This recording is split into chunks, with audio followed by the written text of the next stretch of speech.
What is up mama? It's Tofi here nga pala nagbabalik, and today pupunta kami sa Boracay.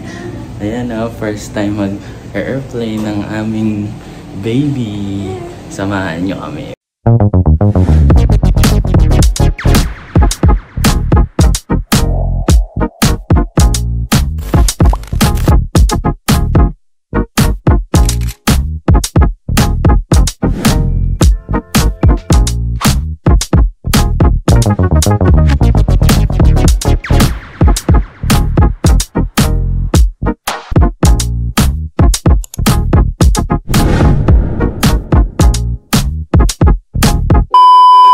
Andito na tayo sa eroplano ngayon at pinainom na natin siya ng Allerkit para makatulog siya sa biyahe, at make sure may dala kayo na ear headset para mabawasan yung pressure pag lipad ng eroplano. So yun, okay naman, and touchdown Boracay.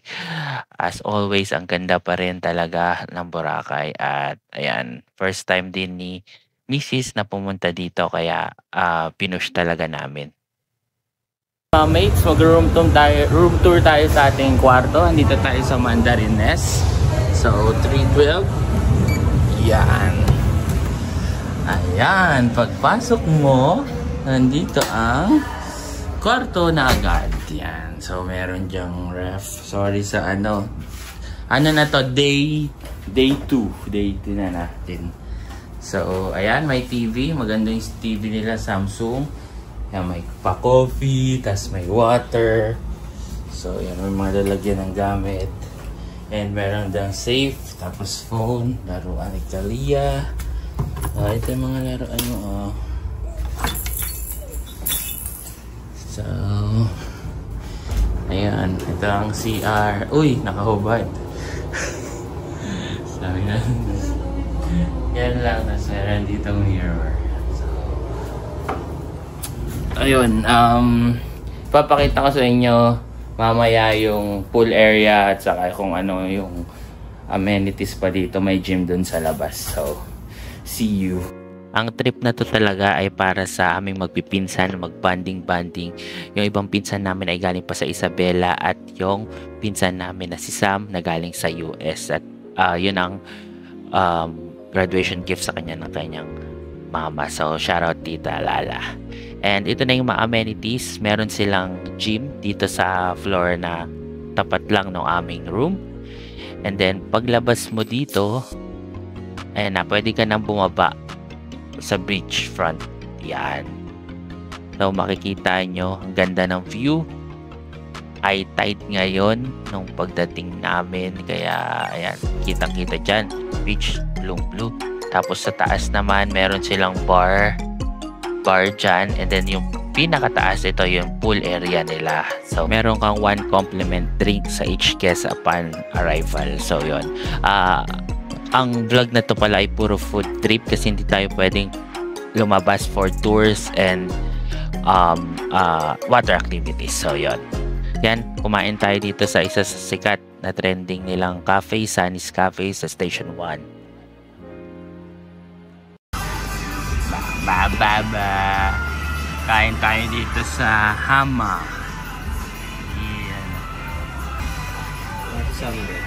Thank you.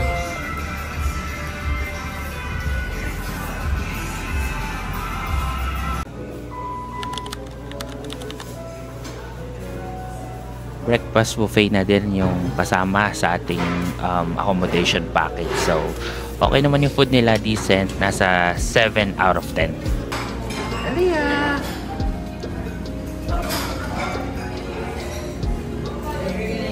Ba, mag-buha.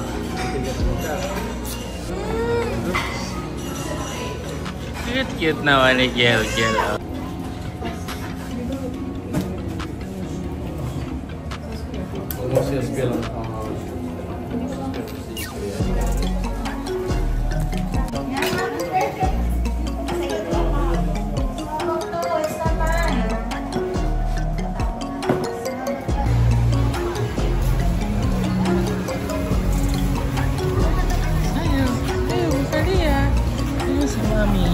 Ubus na. Tinry naman natin yung Little Touch sa Station 2 and yon okay lang yung food nila, hindi gano'ng authentic kagaya ng nakain namin dito sa Australia. So yung panipuri nila parang may kulang, maasim na maanghang lang siya.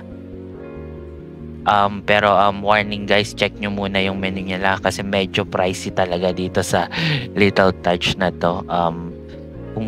Kung may honest opinion, parang hindi worth it kung sa authenticity lang ng Indian food, lalo na yung kanilang buttered chicken. Mas masarap pa rin yung buttered chicken na natikman natin doon sa Australia kasi nga sa mga di nakakaalam, marami ding mga Indian doon sa Australia. So 7 out of 10 lang din sa akin ang restaurant na to.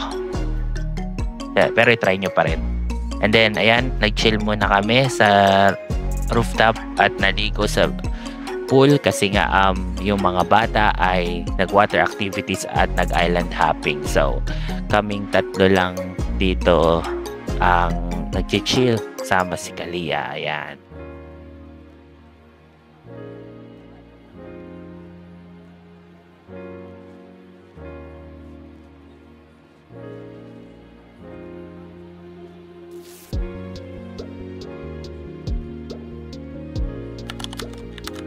Tinry natin tong famous na calamansi muffin and sa akin ay 9 out of 10 siya, masarap at perfect sa kape.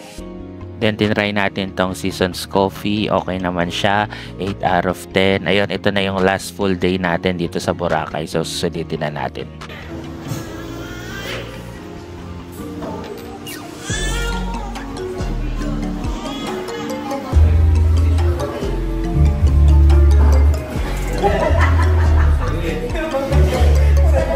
And yun, last picture na sa Boracay at tinry natin tong Chori burger nila sa mga wala ng pera kasi last day na. So masarap naman siya, typical na chorizo burger, so try nyo din. Hindi nila nilalagyan ng cheese yan? Kaya nag-vlog pa siya. Pero potato.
Clap.